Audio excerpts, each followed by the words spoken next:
de grado como el del posgrado, y por supuesto un agradecimiento especial a Silvia Ojeda, que está conectada para escucharnos desde Córdoba, especialista en estadística espacial y bueno, trabajando en la Universidad de Córdoba. Y profesora también de la casa, de muchos cursos.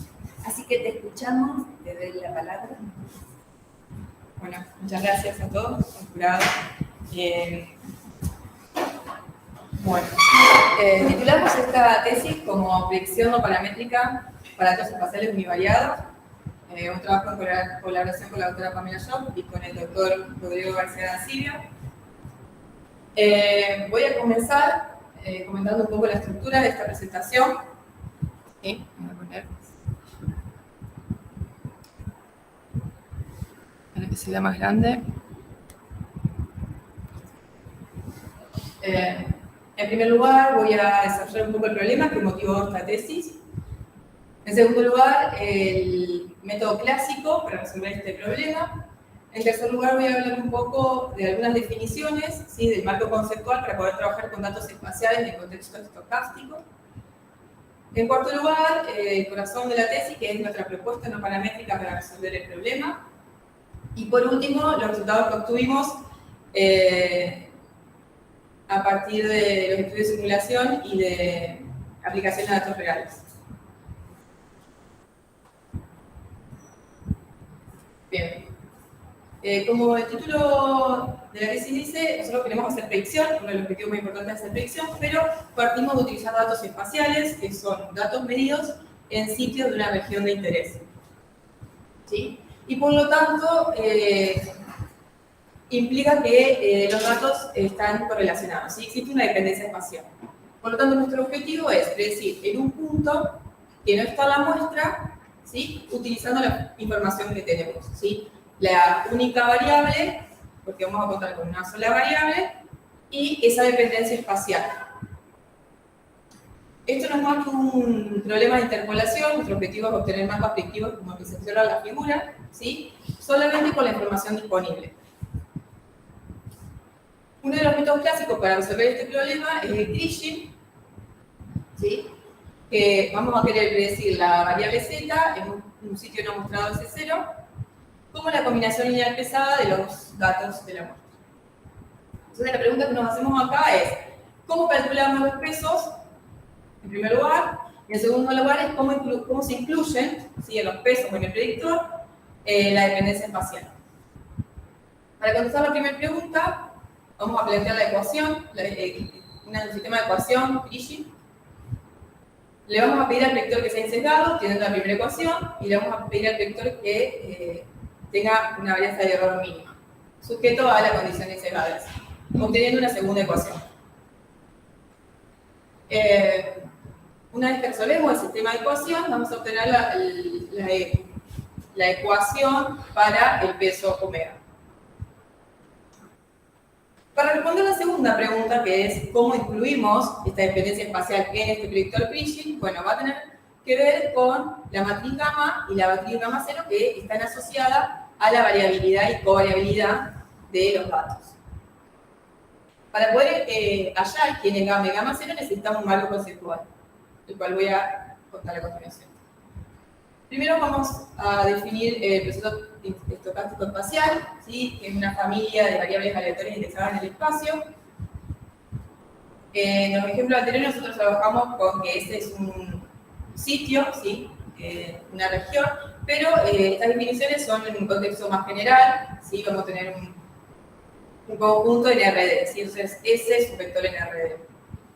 Entonces si yo fijo un vector, ¿sí?, obtengo una variable aleatoria, ¿sí?, para cada vector S0 yo obtengo una variable aleatoria. Y para cada espacio, elemento del espacio de probabilidad voy a tener una variable regionalizada, que es una realización, ¿sí?, del proceso estocástico espacial. Una variable regionalizada no es más que un campo escalar. En la literatura de estadística se le llama variable regionalizada. Luego, si fijamos tanto un vector S0 como un elemento del espacio de probabilidad, tenemos un valor regionalizado. Ahora, si tenemos una muestra de vectores, ¿sí?, S0, y volviendo al ejemplo del caso en R2, tenemos una realización del proceso. Esta es una simulación de 100 datos, una grilla regular de cierto proceso, donde la etiqueta me indica el valor de la variable text. Lo que sigue, vamos a definir la esperanza del proceso como MUDS, la covarianza del proceso como la función C, y el semivariograma, ¿sí? Que es la varianza del proceso de diferencia. Es otra función que me va a medir covariabilidad. ¿Qué queda definida? Sí, queda determinada a partir de definir estacionalidad intrínseca, ¿sí? Otra definición que necesitamos, que no es más que pedirle que el proceso de diferencia sea estacionario de segundo orden. ¿Qué implica esto? Bueno, que la esperanza de la diferencia sea 0 y que el variograma solo dependa de la distancia entre los sitios y no de la posición relativa donde fue medida la variable. Ahora necesitamos algunos supuestos para poder calcular los pesos Grisham, ¿sí? En primer lugar, vamos a suponer que los datos están modelados a partir de este modelo, ¿sí? Una función no estocástica media, mu, ¿sí? Que depende de los sitios, más un proceso de error que tiene media 0 y alguna función de covariabilidad. Para el Grisham ordinario, le vamos a pedir que la función media sea constante y que el proceso de error sea un proceso intrínsecamente estacionario. Con estos supuestos, yo puedo asegurar que el proceso Z también es intrínsecamente estacionario, con media muy constante, y ese semivariograma nos queda dado por esta ecuación. ¿Qué pasa si yo quiero estimar el Grisham universal? Es un poco más general que el Grisham ordinario. Bueno, no le voy a pedir que la media sea constante, ¿sí? Lo voy a modelar a partir de esta combinación lineal de funciones de tendencia, ¿sí? Que dependen de la posición S. Y el proceso S sigue siendo el mismo, le seguimos pidiendo que sea intrínsecamente estacionario. Y voy a obtener solamente que es el proceso de error es intrínsecamente estacionario. La Z deja de ser estacionaria. Y obtengo la misma forma para el variograma. ¿Cuál es la diferencia entre el Grisham universal y el Grisham ordinario? Teóricamente esto, que no le voy a pedir al Grisham universal mu constante. En la práctica, en los dos casos yo tengo que estimar el variograma. En el Grisham ordinario lo hago por los datos como vienen dados, en cambio en el Grisham universal necesito estimar primero la función media, ¿sí? Y con los residuos estimo el variograma. Entonces lo que sigue es cómo estimamos el variograma. Bueno, así nos queda la definición de variograma para los procesos intrínsecamente estacionarios. Lo más intuitivo es hacer una estimación empírica, ¿sí? Pero a partir de la definición de ese semivariograma, yo necesito que cumpla ciertas propiedades. Por ejemplo, que 0 valga 0 y puede no cumplir, la estimación empírica puede no cumplir. Entonces, lo que es necesario es hacer un ajuste al semivariograma empírico. Entonces, lo que se hace es proponer un modelo, ¿sí? Paramétrico, donde es necesario estimar ciertos parámetros.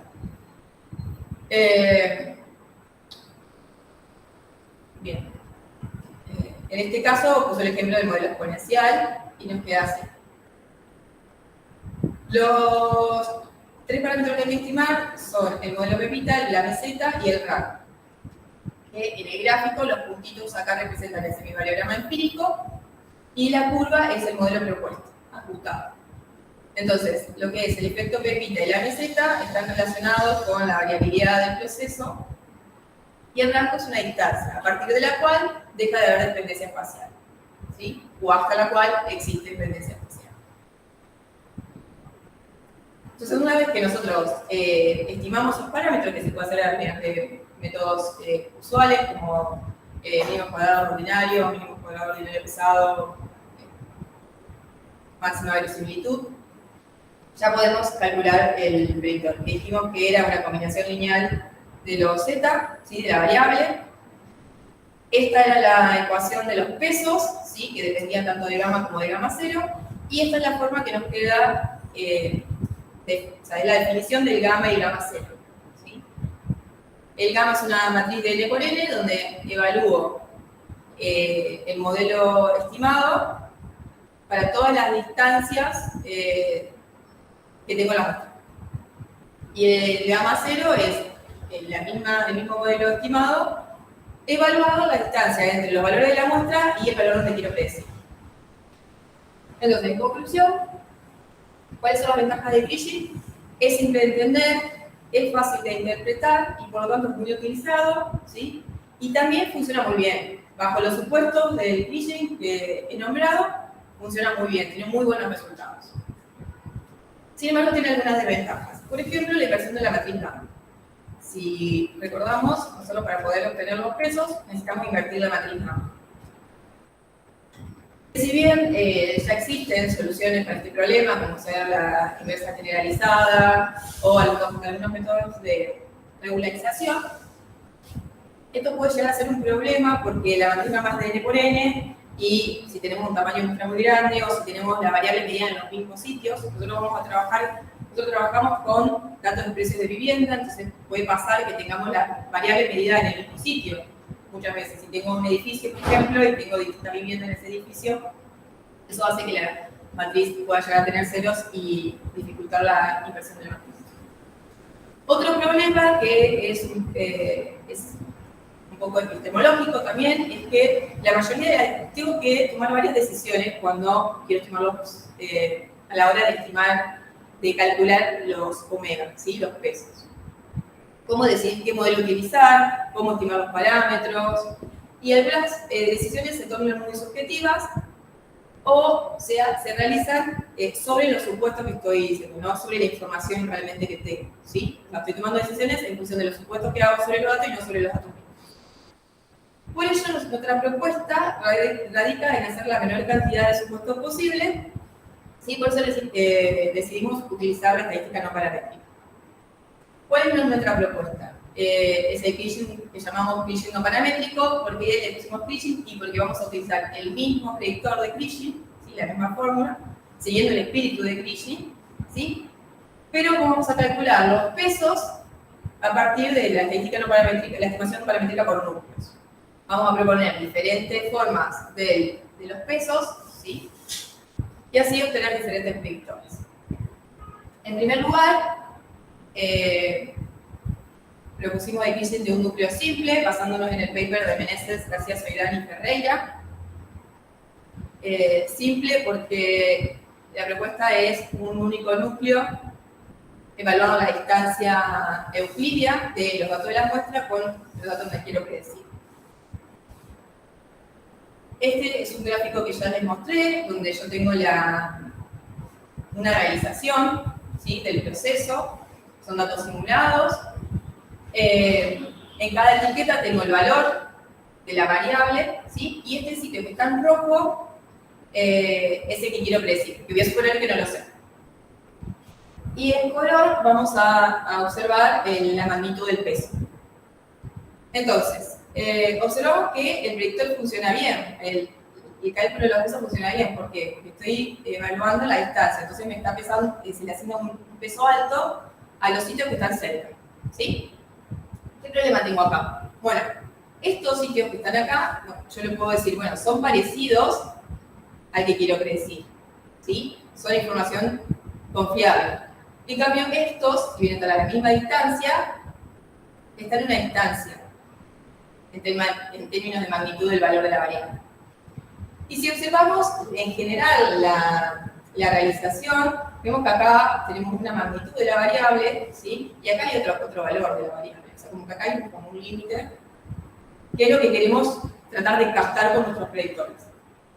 Entonces, la segunda propuesta es agregarle un nuevo núcleo, basándonos en el paper de Dagoñaga, Ternic y Yao, quienes le agregan otro núcleo, además del núcleo que controla la distancia euclídea. Nosotros decidimos agregarle otro núcleo para controlar la autocorrelación, ¿sí? Local. Entonces, propusimos incluir en este núcleo el índice de moral local, ¿sí? ¿Qué me indica este índice?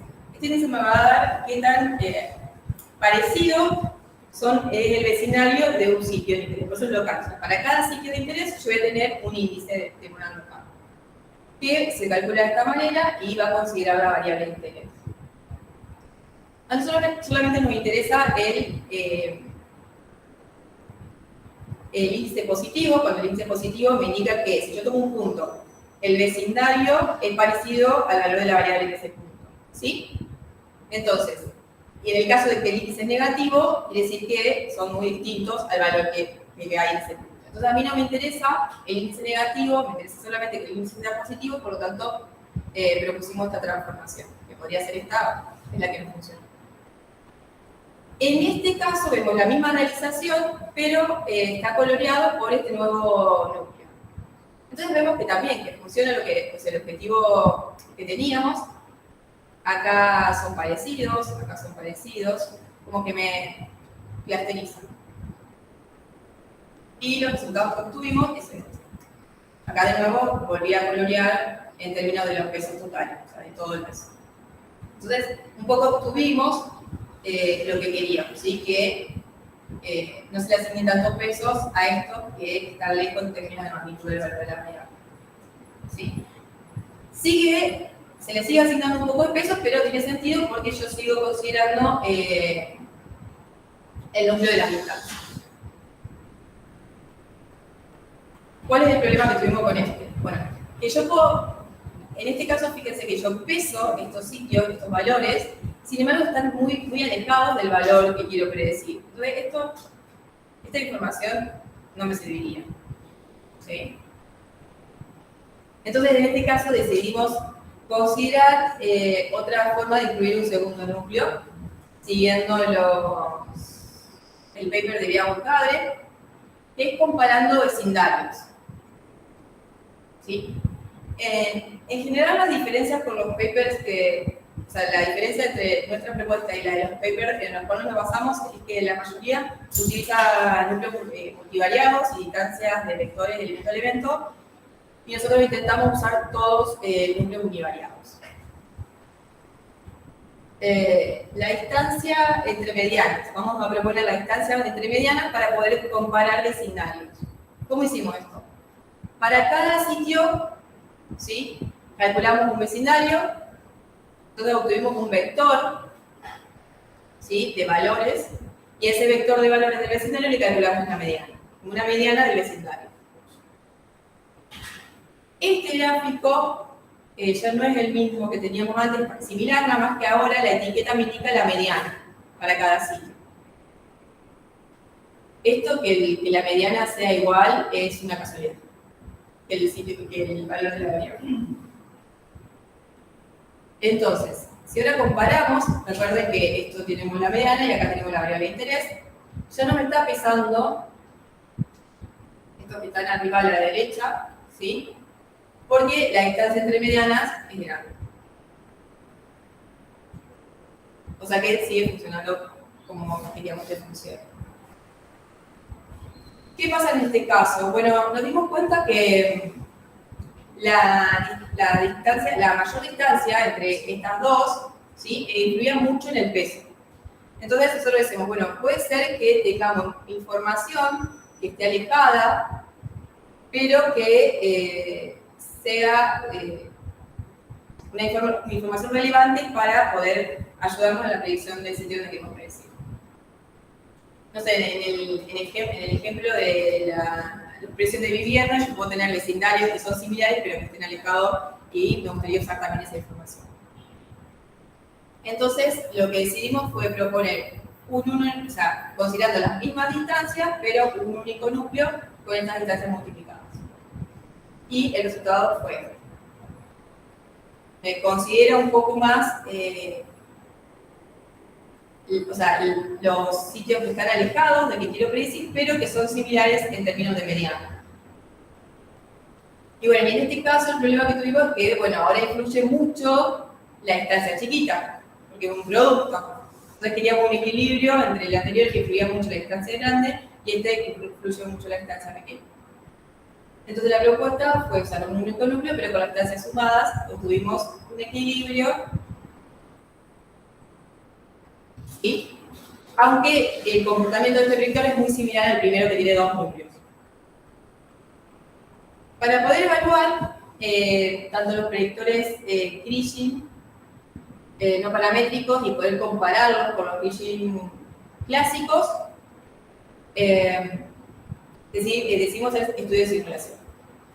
Para poder simular los datos necesitamos el tamaño de la muestra, ¿sí? Las coordenadas, una vez que tengo cuántos datos voy a usar, simulo las coordenadas, usamos grillas regulares, y vamos a obtener la variable a partir del modelo que propusimos al principio, ¿no? Una media más un proceso de error. Decidimos que la media va a ser 0 en todos los casos, porque va a quedar determinada con el vector del error. Necesitamos la distribución del error, ¿sí? Que propusimos normal, Bernoulli y T-Student. Con respecto a los resultados que obtuvimos al variar la distribución del error, no tuvimos diferencia en la distribución de los errores medios, ¿sí? Para cada predictor, ¿sí? Si comparamos escenario a escenario fijando los otros parámetros, si comparamos únicamente con la distribución del error, no obtuvimos diferencias ni grandes resultados, y esto se debe un poco a esto es una combinación lineal, ¿sí? De los errores, entonces para la n grande los datos son normales. Lo que sigue es, bueno, nosotros para poder calcular el R, que lo calculamos a partir de la descomposición de Cholesky, necesitamos la matriz sigma de la cadena de covarianza. Y ahí propusimos el modelo exponencial para poder calcular la matriz de varianza y covarianza. Una vez que obtenemos las distancias a partir de las coordenadas, podemos calcular, y poniendo los parámetros, puedo calcular la matriz de varianza y covarianza a partir de un modelo. El modelo exponencial y un modelo combinado. Dentro de lo que es el modelo exponencial, variamos el rango, ¿sí? Porque queríamos ver cómo influía en la predicción la variación del rango, que como dijimos era la distancia a partir de la cual deja de haber correlación espacial.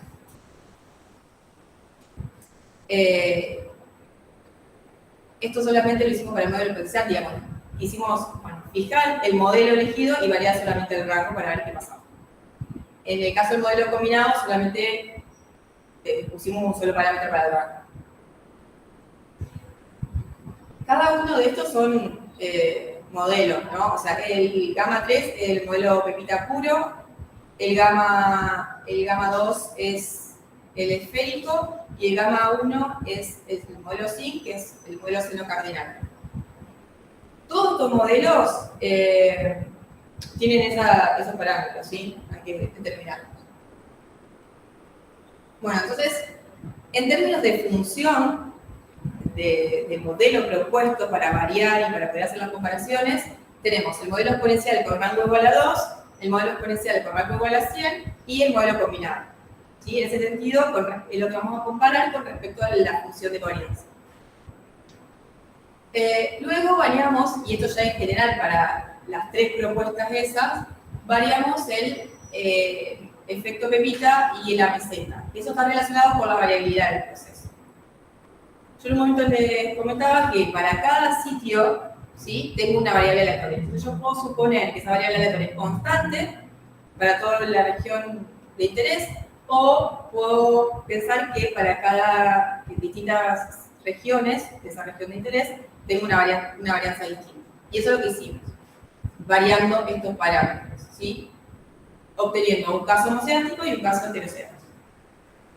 Es la primera comparación que les voy a mostrar.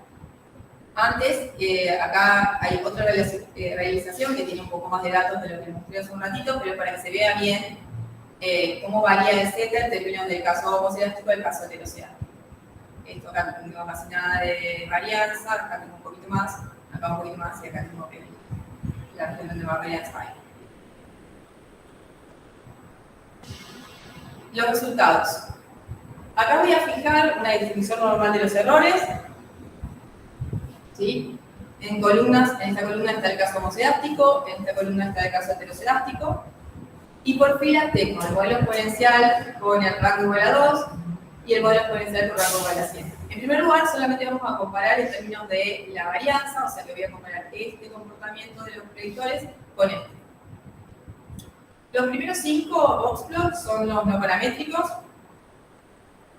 Y los últimos tres son los paramétricos. Kriging ordinario con modelo de covarianza hemisférica, Kriging ordinario con modelo de covarianza exponencial y Kriging universal con modelo de covarianza exponencial. En general, en los 4 escenarios vemos que los modelos no paramétricos son competitivos, ¿sí?, con los Kriging clásicos. Ahora, si comparamos este comportamiento, ahora mirando bien cómo influye la heterogeneidad y la varianza, ¿no? Esta distribución de los errores medios comparado con esta distribución de los errores medios, vemos que para un caso heteroscedástico, ¿sí?, estos dos paramétricos son bastante más competitivos con los Kriging clásicos, ¿sí? Y ya en el caso del modelo de simular los datos con un modelo exponencial con rango igual a 2, ya tengo que los modelos no paramétricos son un poco mejores, ¿sí?, en términos de medida y de variabilidad. Para el caso del modelo combinado, ya cambia completamente la distribución de los errores medios, observándose que son mejores, tienen un mejor desempeño predictivo los no paramétricos, específicamente los que tienen la mediana, ¿sí?, el de 2 kernels y el de un kernel con la suma, que dijimos que eran similares a estos comportamientos. Pero no vemos una diferencia como vemos en esto, que cambia bastante este comportamiento acá y acá. Esa diferencia acá ya no la vemos. En cuanto a la función de covarianza, ¿sí?, ahora vamos a comparar, ¿sí?, los gráficos son los mismos, ¿sí?, nada más que ahora voy a comparar entre filas. Acá quiero ver, bueno, cómo influye el rango, ¿sí? Y si observamos la posición relativa entre los predictores y la distribución del error medio, no hay diferencias. Ni en el caso homocedástico ni en el caso heterocedástico. El comportamiento es similar. Una de las cosas que vimos fue que cuando tengo un rango 100, los errores son más chiquitos, un poco más chicos, pero eso se mantiene para todos los predictores. Y esto tiene sentido porque al tener más correlación, ¿sí?, o sea, a mayor distancia, más correlación, es decir, que están todos los datos relacionados y por lo tanto tengo más información. Y por último, comparar el escenario donde simulé los datos con un modelo exponencial de rango igual a 100 con el modelo combinado, ¿sí? En este caso, tanto en este de rango igual a 100 como en el rango igual a 2, es un caso ventaja para el Kriging, porque yo estoy simulando los datos con un modelo de covarianza exponencial y estoy haciendo una predicción, en este caso y en este caso, con el mismo modelo de covarianza. Nosotros dijimos que bajo los supuestos, y si yo conozco cuál es el modelo de covarianza, funciona bien, el Kriging funciona bárbaro, ¿sí? Entonces, en este caso, como que es ventajoso, y aún así, los no paramétricos son competitivos. ¿Qué pasó cuando nosotros proponemos este modelo combinado con este objetivo, ¿sí?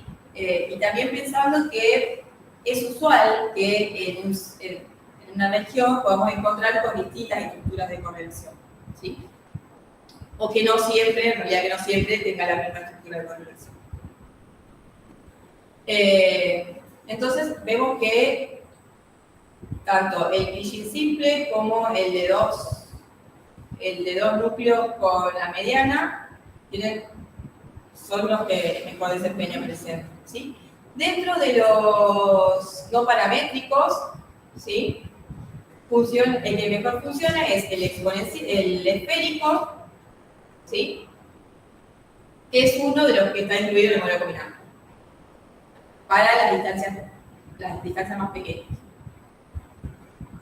En conclusión, en contextos donde la varianza no es constante, en contextos donde yo supongo que hay distintas estructuras de correlación en la región estudiada, obtuvimos buenos resultados para los Kriging no paramétricos, particularmente para el de 2 núcleos con las medianas y el de 1 núcleo con las distancias sumadas, que también tienen las medianas. El que peor desempeño, el que peor funcionó fue el glitching que tiene las medianas, pero que están multiplicadas a distancia. Con respecto a los glitching clásicos, ¿sí? Cuando nos corremos del supuesto de varianza constante, el glitching que mejor funcionó fue el glitching universal.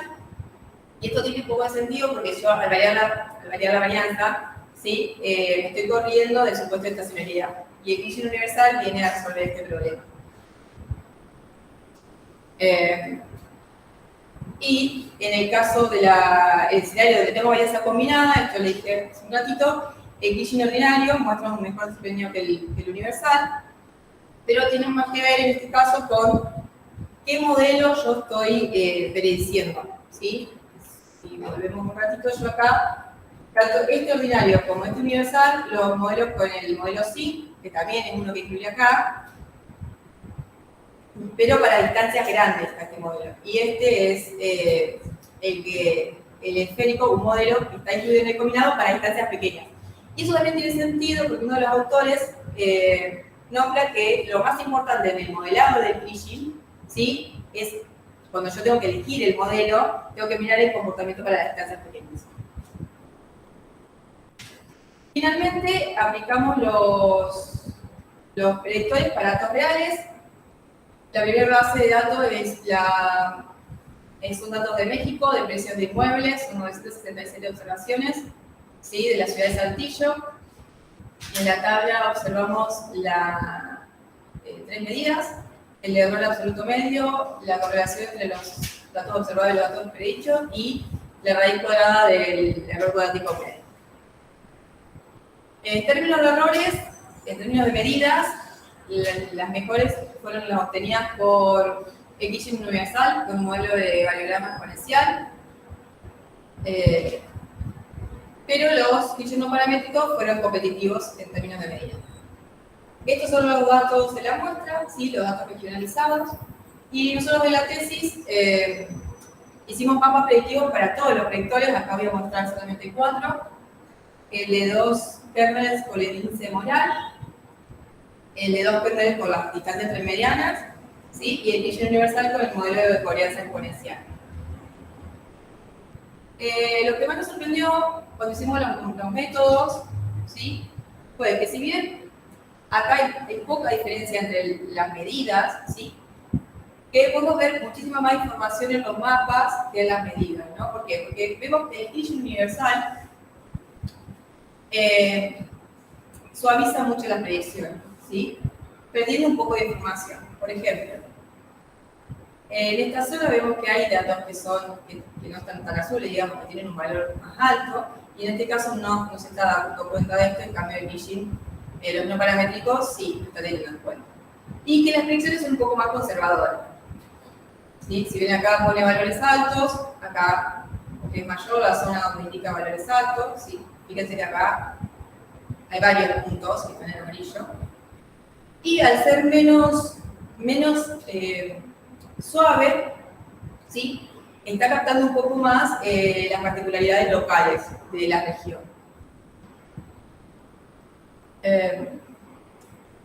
Bien.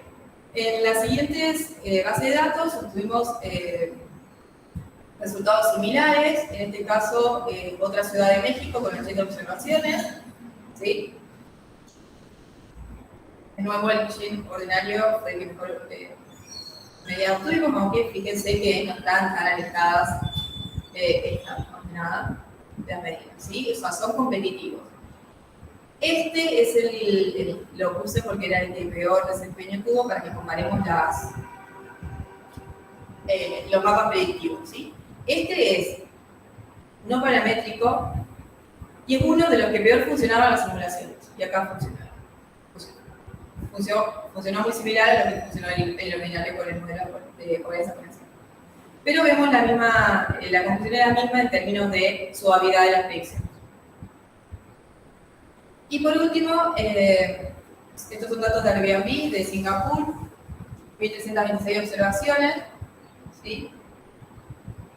Y acá tuvimos buenos resultados, ¿sí? Igual el ordinario con el modelo de varianza exponencial también fue muy bueno. Y en términos de mapa predictivo, la misma conclusión que hice por los anteriores. Entonces, resumiendo, consideramos 3 conjuntos de datos, ¿sí? Donde varía tanto el tamaño de muestra, la distribución en el espacio, y tengo correlaciones espaciales diferentes.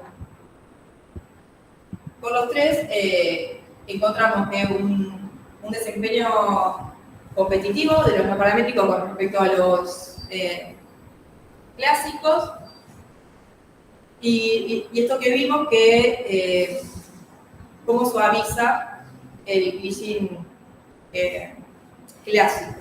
Si yo, la verdad no la conozco, entonces si mis datos son datos que son suaves, el glitching funciona bien, ¿sí?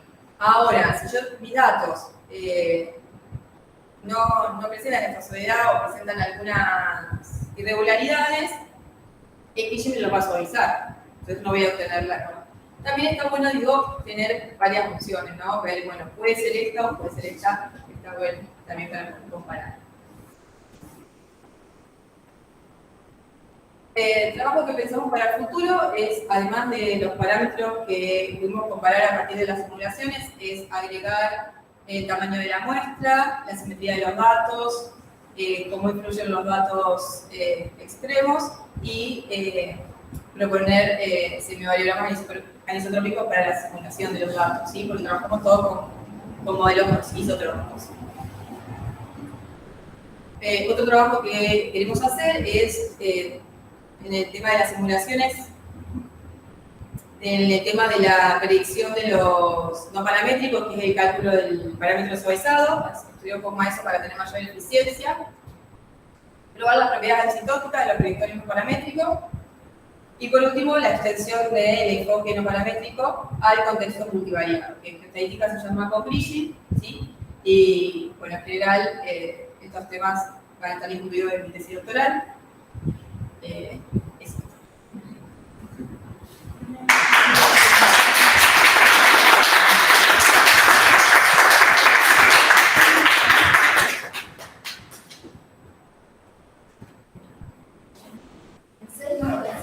Mira.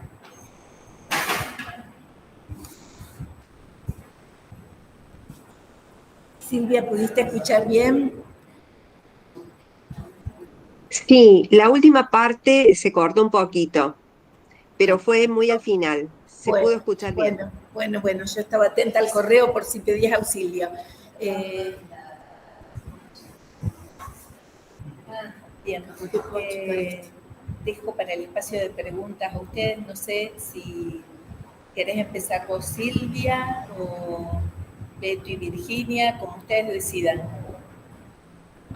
Bueno, si te parece, comienzo yo. Dale. Ahí voy a acercar porque no se escucha. Bueno, primero que nada, quería felicitarte porque me ha parecido un trabajo muy bien logrado. Como puse en el informe, muy bien escrito. Y eso se agradece porque a la hora de evaluar, cuando la redacción es tan linda, entonces es mucho más fácil comprender el trabajo y llegar al final. Yo tengo una pregunta fundamentalmente y tiene que ver con ese estimador que no funcionó tan bien, que es, a ver, no recuerdo, M2, es uno que está basado en el índice de Moran. Ajá.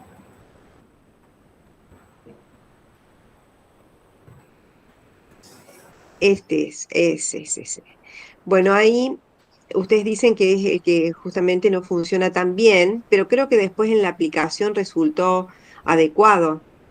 En realidad, este es el que funcionó bien para la aplicación, pero las simulaciones no tuvimos buenos resultados.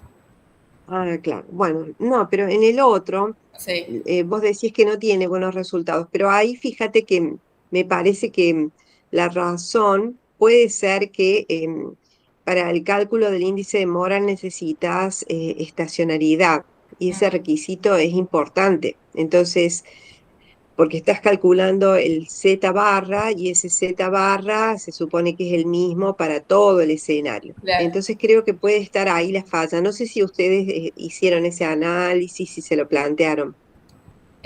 No. Nosotros lo que habíamos visto de pruebas que hicimos es esto que, bueno, puede haber un índice moral alto, pero eso o sea, el vecindario ser muy distinto al vecindario de la región donde yo quiero predecir. Entonces ahí había, como que me estaba pesando sitios que no eran parecidos al sitio que yo quería predecir.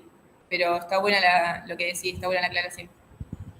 Sí, me parece que esa puede ser la razón por Genial. la cual no está funcionando bien. Si hacen pruebas en escenarios estacionarios, creo que les va a dar mucho mejor. O Ah, sea, bien. simulaciones donde realmente aparezca la condición de estacionariedad, creo que va a dar mucho mejor. Porque en definitiva es un supuesto clásico que uno ahí acá en este índice se está mezclando un poquito lo paramétrico y lo clásico por el hecho de que este índice tiene un supuesto clásico, digamos.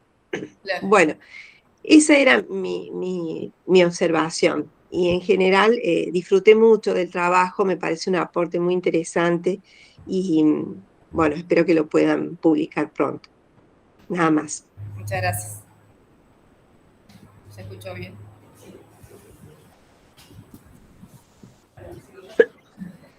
Bueno, antes que nada, felicitar desde la exposición, fue muy clara y como dijo Silvia, la verdad que la lectura de toda la tesis fue muy amena, digamos, fue fácil de leer y de llevar adelante. Bueno, con algunos comentarios así como que me llamaron la atención, fue cuando nosotros necesitamos estimar los parámetros del semiparallelograma, de que podemos recurrir a mínimo cuadrado, máximo de similitud. No sé si no lo encontré, lo empecé a buscar y bueno, ya se me pasó. ¿Qué fue cómo estimaste los parámetros? Sí, con mínimo cuadrados pesados. Mínimo cuadrados ponderados. Sí. Está bien, porque no sé si... No lo puse para eso. No, parece que no lo puse. Me puse muchas cosas porque estudié mucho cómo hacía el R, probamos un montón de paquetes para ver cómo lo hacía, porque, pero me parece que no lo puse. Sí, pero... Mínimo cuadrado de Sí. porque no sé si también, pero ponderado o pesado. Sí. No sé si probaron, pero por máxima verosimilitud se llegan a resultados completamente distintos de la estimación de los parámetros. Y eso fue algo por lo que nosotros estuvimos trabajando mucho, incluso hicimos una esquina de grados en comparar los dos métodos.